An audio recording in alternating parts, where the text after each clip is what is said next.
Hello and welcome to the MHR podcast. I'm Andy. I'm Alice. Alice, it's an important date in our calendar for those that work in the world of work that we do. It is the end of the tax year. This Friday, the day that this podcast goes out, it is the end of the tax year. So I thought it would be timely for us to go through a few things businesses need to consider at this time of the year. Definitely. Yeah. Very handy podcast. Very handy. Well, seeing as we like to see ourselves here at MHR as experts on all things HR, payroll, finance, approaching tax year is pretty critical, really. Yeah. We talk about it a lot. We talk about all kinds of payroll functions, processes, and ways we can make life easier.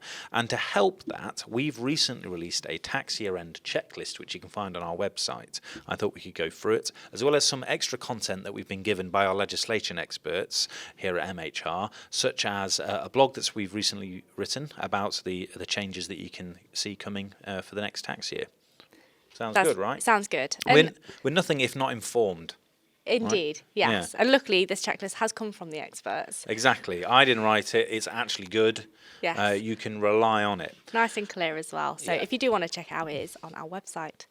So we all know, actually, for those working in this area, that the end of the financial year is one of the most stressful times for payroll teams to meet reporting, compliance, and lots of other things that the organisations need to consider so they can get starting on the next year.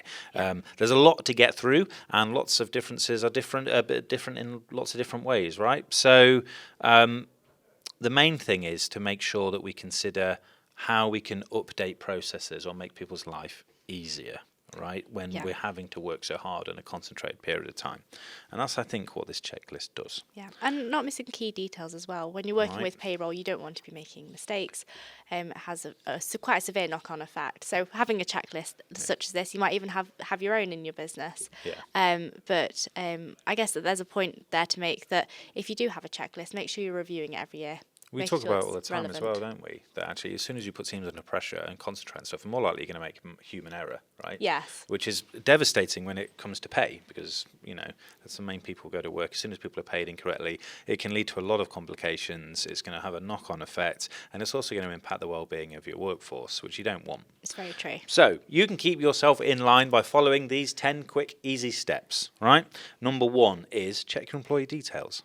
Very simple. Very simple, but they need to be accurate, don't they? Yeah. That is the ultimate thing, making sure they're accurate. So names, addresses, national insurance numbers, and tax codes. Yeah. If you don't get those up to date, you're going to open yourselves up to a lot of manual edits and potential errers that are coming in. It's going to slow down your process. Indeed. Annual leave is the next key point. Yep. Definitely. And with your annual leave, you should be looking at your entitlement, making sure it's correct. So your software system should be calculating it for you. But at the end of the day, you need to be double checking, especially when you're at the tax year end. And if there's any unused leave, making sure that they're taking it. Yeah. Employees should be taking their time off. They're entitled to it. If you are stuck in the paper age and you're not automating your kind of HR processes, or you're not automating your time and your leave, you do need to now create yourself a manual prompt now. Yeah. That this is where people need to be taking it up if that's what it's accountable for the end of the year. So again, it's just another extra piece of work to do if you've not already got these processes in place.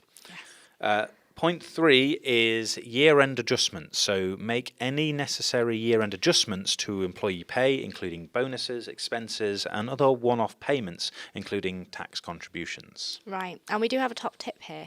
So robust data validation checks and data entry procedures within your payroll software need to help to ensure the accuracy of your data and then reduce those time-fixing errors. There you go. So top tip there for you.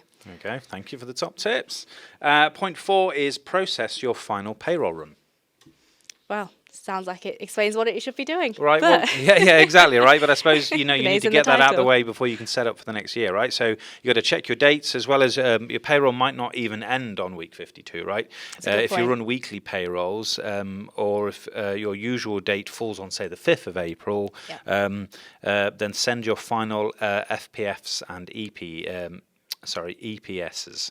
So there's another top here for that one. Yeah, so the top tier we have is to avoid any errors that you might require during retrospective adjustments. So that's key. Or you have the risk of having to submit additional FPSs or EPSs. So again, adding to your workload, but just a top tip there to hopefully avoid those errors. So if you've done your final payroll, now you can then move on to actually processing your year end. So you can choose the tax year you want to complete. You can submit your final EPS, which must include an end-of-year declaration. So that's your next step. Definitely. And talking about processing year end, you've also got to produce your P60s. Yep. So what we have here is these are issued to employees who are working for you on the last day of the tax year, so 5th of April, and they should be given to all employees by the 31st of May.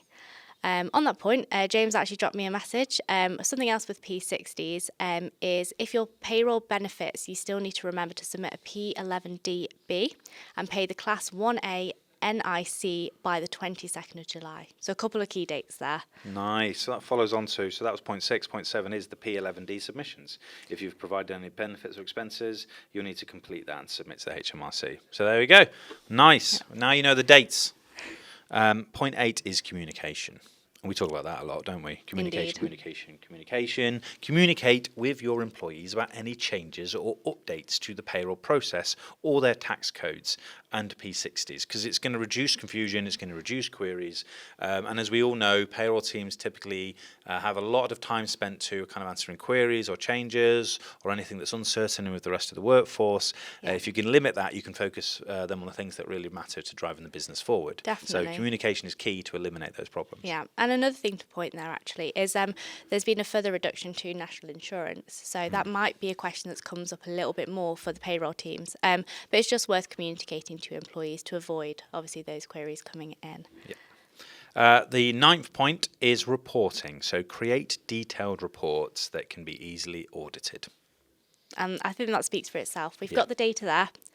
Use it, learn from it, and also it should help with the errors as well. If you're spotting any anomalies, they're pointed out. And at this point, if you are getting to the end of the tax year and you're like, I've got to do all of these reports, this is really painful, I'm really struggling with this is a lot of work, and you're scratching your head, that's where we start going, we can help you with that, because a lot of businesses feel the pain of that, don't they? It can be really laborious, and it can open up to errors, it can open up to compliancy issues.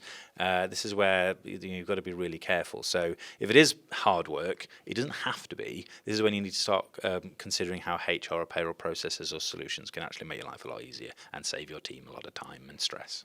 Indeed, which leads us very nicely to the final checklist item, or top tip, I would say, is consider new software. Yeah. So if you're finding that you've got those pain points, I guess, in your payroll processes, or you've not got that automation, we're in 2024. So let's have a check back in our software and see if it is helping us be more efficient, more effective with the tax year end. Yeah. Very stressful period at the time, but it can be made easier and more seamless if you have the right software in place. Yeah. Start your financial year in style, right? Indeed. It doesn't have to be stressful. You've just gone through that. It's like when people are self-employed and have to do their self-assessment. Like, why do I do this the same way every year and wait till the last? And why is it so painful? I dread it every year. Well, you don't have to. That's the point, right? We talk about it every week. We talk about all the topics when it's in regards to HR, payroll, finance. It's all about the fact that actually, if you don't have the right processes in place, your employees' lives are going to be a lot harder, and you're not going to get the most out of them. When actually, these are the people that are going to drive your business forward. So if at the end of a tax year, they're stuck down doing audits, reports, there's loads of changes they have to implement to the pay run, they can't get that over in time, they're making errors, you're shutting your business down. You're making employees really unsatisfied, and you're putting their financial well-being, which is a really important topic to us this year, at risk. So if you haven't already, check out MHR and see what we can do to help your people, your payroll, and your processes, because not every year has to be as painful as this one if it has been. If it hasn't, I'm glad. Good. Hopefully you didn't need this podcast, but you enjoyed it all the same. Indeed. So hopefully those items that we've listed off there is a good form of a checklist to help you through the tax year end. Like I say, we've got a couple of top tips as well on that checklist, so you can have a look, see if you know the top tips yourself. If not, you can learn something new. You can find our end of tax year checklist on our MHR website under our Knowledge Hub, where there is a wealth of resources there available to you. If you want to learn about anything HR, payroll, finance, learning, you can do it from us for free. It's there. You can find it. There's also lots more information and blogs that we regularly run, and our legislation expert James has provided a blog recently on all the detailed changes you can expect as we come into this this new tax year. Good to know them so you can communicate them so you can make your payrolls team life a lot easier. Definitely. Just to highlight a couple of things on that blog, if you're interested, you've got national living wage and national minimum wage.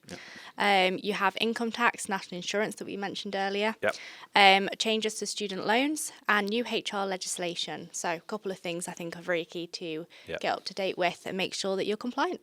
Perfect. Happy end to your tax year. I hope it's been a good one. And let us know if we can help with your next one going forwards. We've been Andy and Alice. This has been the MHL podcast. We'll see you next week. See you next week. Bye.